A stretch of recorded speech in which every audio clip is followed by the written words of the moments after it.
وعلى سيد الأنبياء والمرسلين وعلى آله وصحبه أجمعين. قال الله تبارك وتعالى في القرآن المجيد: إنا نحن نزلنا الذكر وإنا له لحافظون. صدق اللہ العظیم. تمام تعریف اس رب العالمین کے لیے جو ہم سب کا خالق و مالک ہے، پاک پروردگار ہے. درود و سلام نازل ہو سرور کونین سرکار دو عالم حضرت خاتم النبیین جناب محمد رسول اللہ صلی اللہ علیہ وسلم کے ذات گرامی پر، جو ہم سب کے نبی ہیں اور آخری نبی ہیں صلی اللہ علیہ وسلم.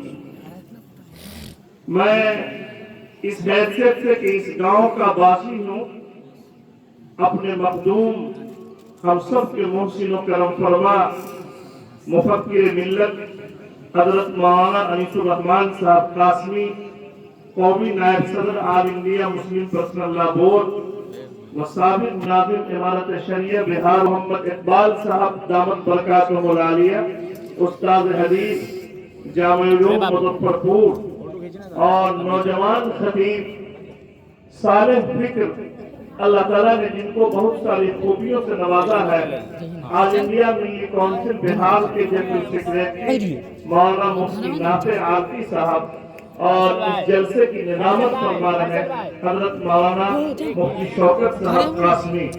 ہم سے پیشرو خطیب رفیق گرامی مولانا عبدالخالق صاحب قاسمی اور دیگر تمام حضرات کا ہم تہہ دل سے استقبال کرتے ہیں.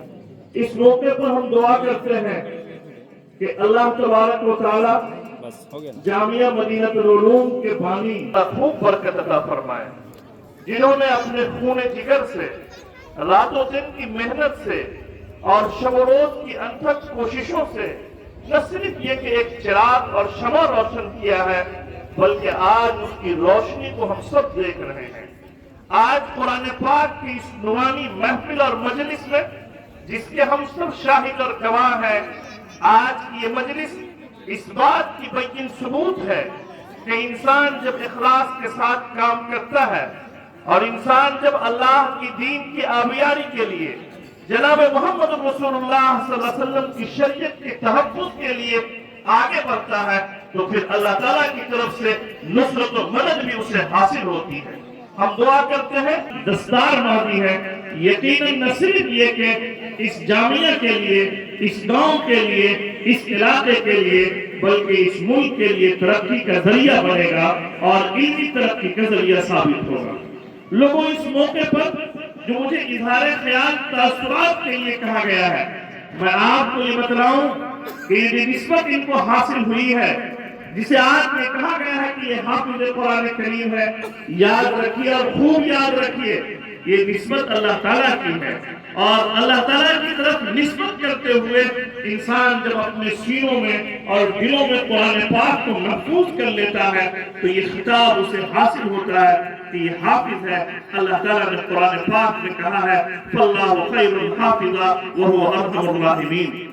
ہمارے محترم و مکرم جو دستار بندی سے پہلے حضرت خاتم النبیین جناب محمد رسول اللہ صلی اللہ علیہ وسلم کے فرمان کو پڑھ کر کے سنایا اور بتلایا کہ ایک قرآن پاک کے پڑھنے والے کو کتنی سعادت ہے. یاد رکھیے اور خوب سمجھ لیجیے کہ حدیث پاک کے بقول ان لوگوں کو اللہ تعالیٰ کی طرف سے خاص پیروی اور خاص سفارش کا حق حاصل ہوگا. اور ایسی ہی خوشی نہیں، اگر آپ مظفر پور کے اسٹیشن پر کھڑے ہوں، آپ کو کلکتہ اور دلی جانا ہو، ٹرین سے آپ کا ٹکٹ نہیں ہو، لیکن کوئی اجنبی آدمی آ کر کے آپ سے کہے کہ کیا دلی جائیے گا اور ٹکٹ میرے پاس ہے، یہ ٹکٹ لے لیجئے، یقین مانیے آپ کو کتنی خوشی ہوگی. یہی حال نہیں، اس سے بڑھ کر کے خوشی اس دن ہوگی جس دن ان کے علاوہ کسی کو پیروی کا حق نہیں ہوگا.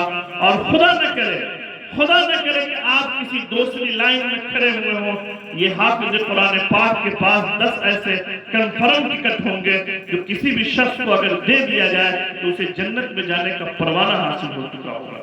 اس لیے میری آپ سے یہ گزارش ہے کہ اگر آپ ان ٹکٹوں کو حاصل کرنا چاہتے ہیں اور اس پروانے کو اپنے لیے لینا چاہتے ہیں تو بڑا اچھا موقع ہے کہ جامعہ مدینہ العلوم اور آپ کے قرب و جوار میں جو دیگر بافیض ادارے ہیں ان کے دست و بازو بن جائیے، ان کے تعاون کے لیے ہاتھ بڑھائیے۔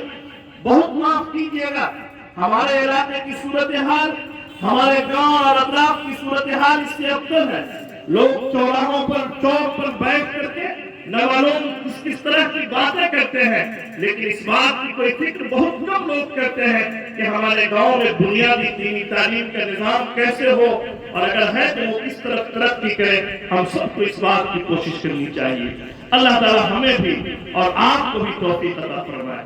اس موقع پر جب کہ انٹرنیشنل سطح کے شاعر کو آپ نے سنا اور خوب سنا، جناب اشفاق بہرائچی صاحب بیٹھے ہیں، انہوں نے کہا کہ ساری دنیا ایک طرف، جناب محمد رسول اللہ صلی اللہ علیہ وسلم ایک طرف۔ میں آپ کو صرف ایک واقعہ سناؤں اور آپ سے یہ گوشے گزار کر دوں کہ اس وقت محبت کی ضرورت ہے۔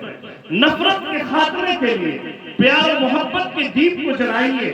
برادران وطن سے تعلقات ہو، اپنے گھر کے معاملات ہو، پڑوسوں کے ساتھ حسن سلوک ہو، دیگر تمام تر چیزوں میں اس وقت ضرورت ہے محبت کی۔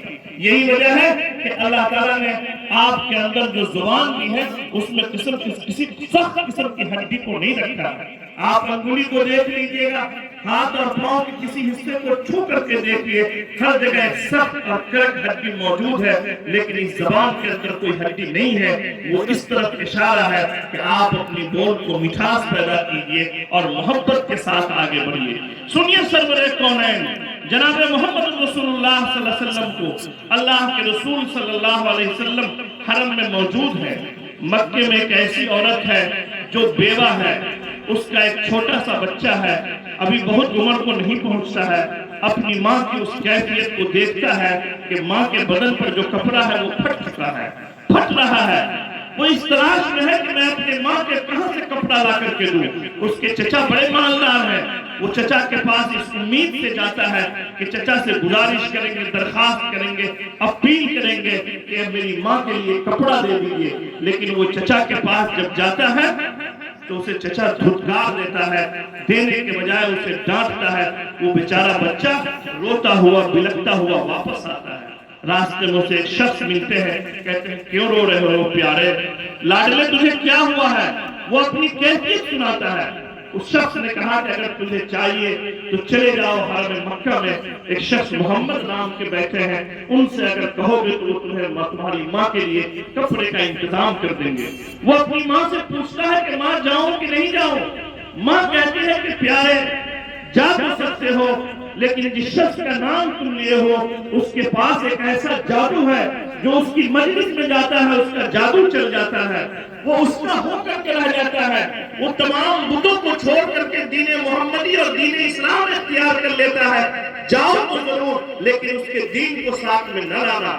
وہ بچہ جب پہنچتا ہے جناب محمد رسول اللہ صلی اللہ علیہ وسلم کی خدمت میں اور اپنی کیفیت سناتا ہے، اپنا دکھڑا بتلاتا ہے، تو اللہ کے رسول صلی اللہ علیہ وسلم نے اپنی چادر رحمت اٹھا کر کے اس بچے کو دی، اور وہ بچہ جب اپنی ماں کو پیش کرتا ہے پورا واقعہ سناتا ہے کہ جناب رسول اللہ صلی اللہ علیہ وسلم کے بارے میں کہ کپڑا ان کے پاس نہیں تھا، اس چادر رحمت کو دیا ہے، تو وہ ماں کہتی ہے جو وہ محمد ایسا ہے تو اس کا جادو مجھ پر بھی چل چکا ہے، اور میں اپنے تمام دین سے توبہ کر کے محمد کی دین کو اختیار کروں۔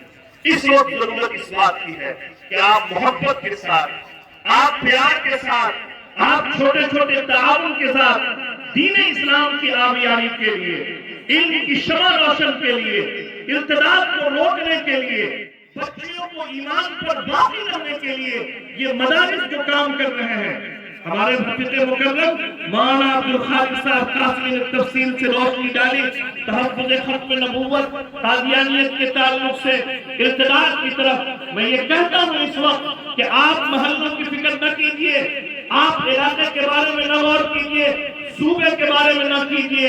اگر واقعتاً آپ منصف ہیں اور عادل ہیں تو آپ اپنی گھر کی چوکھٹ پر ایمان تلاش کیجیے کہ آپ کی بیٹی، آپ کی بیوی، آپ کی بہن اور آپ کی ماں کے اندر بھی ایمان ہے کہ نہیں. اور وہ باقی اس لیے رہے گا جب تک اس مدرسے سے آپ تعلق رہیں گے، ان جیسے مکتبوں سے آپ کا رشتہ رہے گا، مسجد سے وابستہ رہیں گے تو یقیناً آپ ایمان پر باقی رہیں گے. اللہ تبارک و تعالی ہم سب کی اس خدمت کو قبول فرمائے، یہاں بیٹھنے کو قبول فرمائے. میں پھر اپنے تمام مہمانوں کا تہہ دل سے استقبال کرتا ہوں اور اس جامعہ کے بانی محترم حضرت مولانا مظفر عالم صاحب، ان کے تمام اساتذہ کارکنان کے لیے دعا کرتا ہوں. اللہ تعالیٰ آپ کو دارین میں سعادت نصیب فرمائے اور بہترین اجر عظیم عطا فرمائے اور اس ادارہ کو ہر طرح کی ترقی کا ذریعہ بنائے. جزاک اللہ خیر و احسن الجزا.